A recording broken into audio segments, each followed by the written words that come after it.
Bonjour et bienvenue dans cet épisode de Récif Captif où on va faire ensemble le parcours que fait une vidéo chez moi.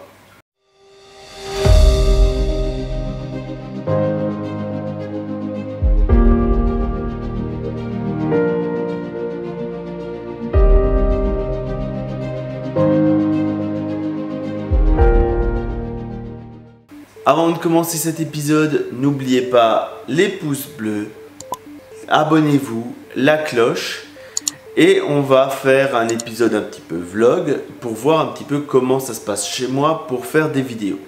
Dans un premier temps, le processus qui est certainement long mais impossible à montrer, c'est la recherche d'idées. Parce que il faut trouver régulièrement une idée. Donc celle-ci en fait partie de tout un tas d'autres idées. Et une fois qu'on a l'idée, on va essayer aussi de la structurer. C'est-à-dire que je me fais toujours une petite trame de savoir, pour être sûr de vous dire ce que j'ai envie de vous dire, de rien oublier et que ce soit agréable à regarder et ainsi de suite. Donc la première chose, c'est la recherche d'idées. Ensuite arrive le moment où je définis le jour où je vais faire les tournages. Parce que là, par exemple, juste avant de tourner cet épisode, j'en ai tourné un autre où je nettoyais mon filet. J'en ai tourné un autre où je faisais du bouturage et ainsi de suite. Je tourne en général entre 2 et 4 épisodes par jour. J'ai déjà fait beaucoup plus. À une époque où je faisais beaucoup plus de vidéos, on va dire avec une date de sortie beaucoup plus serrée, eh bien je tournais beaucoup plus de vidéos, mais simplement c'était au détriment de la qualité. Donc là, chaque journée où je peux être libre, je fais entre 2 et 4 vidéos, c'est déjà pas mal. Une fois que j'ai fait ces vidéos, donc pour les faire, je me retrouve à parler tout seul dans mon salon à une caméra. J'essaie de vous la montrer via le truc. Donc il y a un éclairage, le micro au-dessus et puis ma caméra qui est sur un trépied. Comme ça, vous voyez à peu près à quoi ça ressemble. Donc, je parle tout seul. Il n'y a aucune interaction. Je suis tout seul dans la maison pour être sûr qu'il y ait personne qui vienne faire un bruit parasite.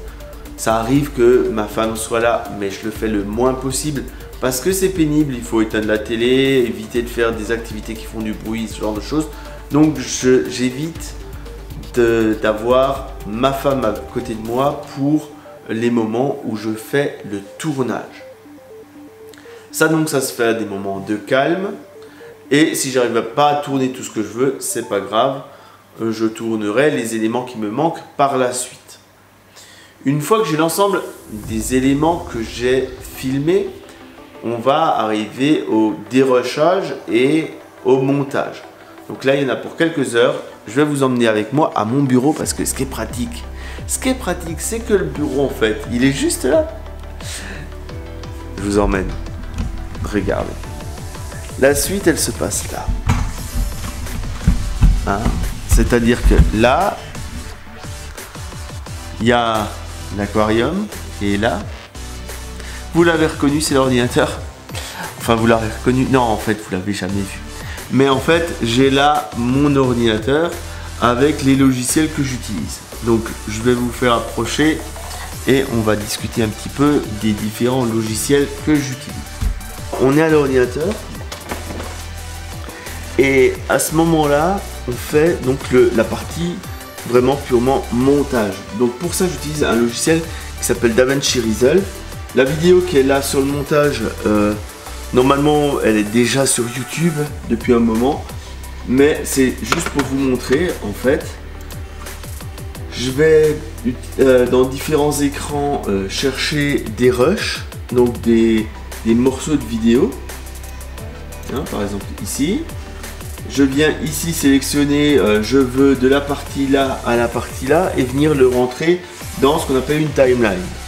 Ensuite, je viens rajouter des sons. Donc la musique que vous entendez en arrière-plan de la vidéo, c'est toujours des musiques sur lesquelles j'ai les droits.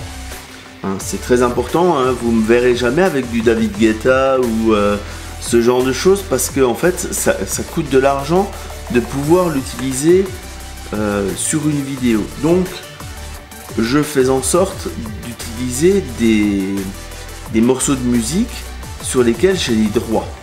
Je pourrais prendre de la musique libre de droit et je l'ai fait aussi très longtemps. Actuellement, je préfère avoir des musiques sur lesquelles je fais en sorte d'avoir les droits. Ça s'appelle juste payer, quoi. Pour ceux qui se posaient la question, je paye pour avoir les droits sur les musiques. Donc ça, c'est quelque chose, ça fait partie des coûts cachés de la chaîne, mais c'est pas grave, en même temps ça permet d'avoir le contenu que j'assume, et c'est pour ça aussi que je réutilise souvent les mêmes musiques, parce que ça permet de répartir le coût sur plusieurs vidéos. Donc une fois que j'ai terminé, que j'ai fait ma vidéo, je peux encore rajouter des effets spéciaux, je peux faire des correctifs de couleurs, je peux venir améliorer le son avec différents outils pour enlever les bruits parasites, ce genre de choses. Et enfin, je fais la livraison. Donc cette vidéo là par exemple, je sors en général mes vidéos en qualité en 4K. Pourquoi en 4K alors qu'on regarde sur un smartphone? La majorité du temps, vous allez me dire, j'ai envie de dire pourquoi pas. J'espère qu'en faisant ce choix, mes vidéos auront une durée de vie plus longue. J'entends par là que aujourd'hui, de plus en plus de monde est équipé pour lire de la 4K. La 4K, on peut pas l'avoir. En général, on l'a pas sur un ordinateur, on l'a pas sur nos téléphones, mais on a en général des écrans un peu plus grands qui s'appellent des télés, et eux, de plus en plus, sont 4K.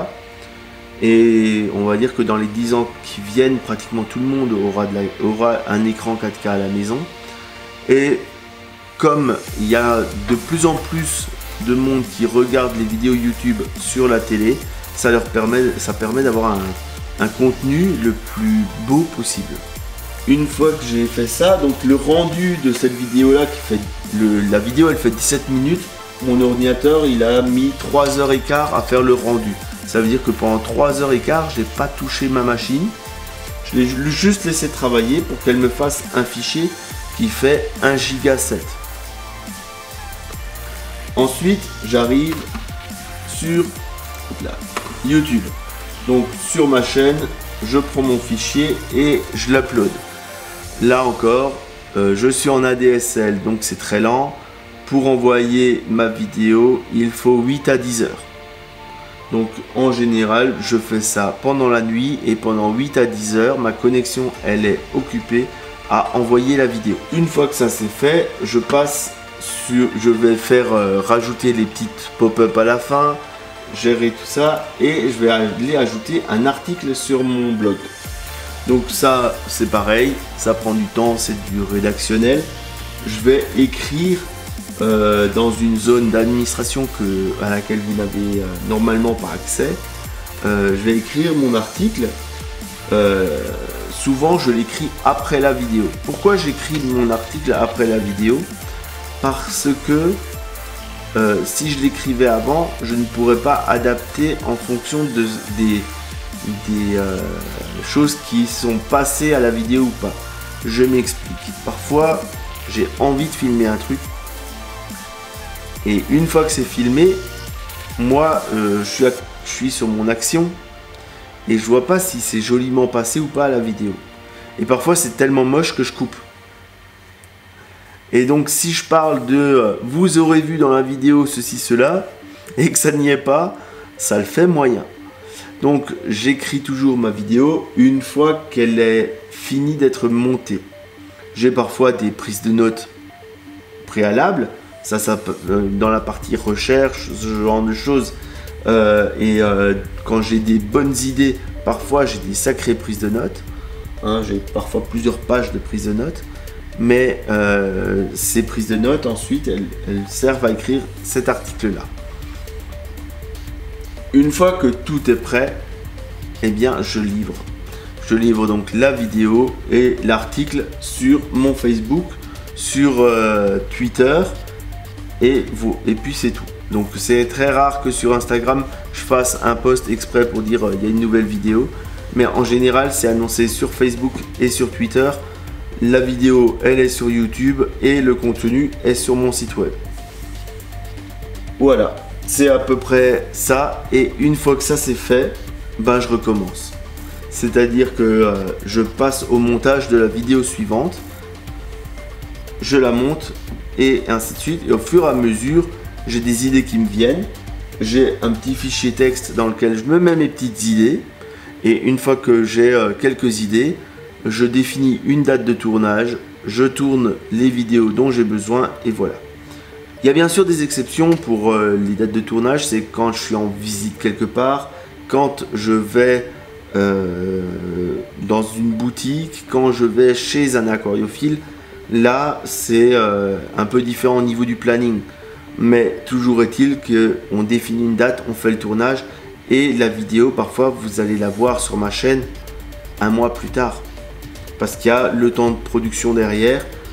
J'ai envie de passer cette vidéo là avant, ce genre de choses, donc j'ai toujours un, comment ça s'appelle, un pool de vidéos non montées sur mes disques durs pour pouvoir alimenter de façon régulière la chaîne.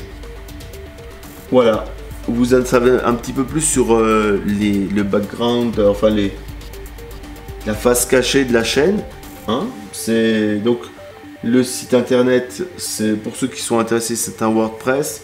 J'ai un hébergement professionnel chez OVH, donc ça c'est pareil, c'est une dépense tous les ans, voilà. Mais en même temps ça permet d'être vraiment libre, de faire le contenu qui me plaît, qui vous plaît, je l'espère aussi, hein. C'est le but aussi de ces échanges, c'est de faire des choses sympathiques, de parler récifal, de temps en temps réagir sur de l'actualité, de pouvoir vous partager en fait ce que j'ai envie, ce que j'aime, me faire plaisir, vous faire plaisir, et puis voilà. J'espère que cet épisode dans les tréfonds et les bas-fonds de Récif Captif vous a plu. Hein, si c'est le cas, n'hésitez pas, pouce bleu, abonnez-vous, la cloche comme d'habitude, et je vous dis à ciao pour d'autres épisodes de Récif Captif.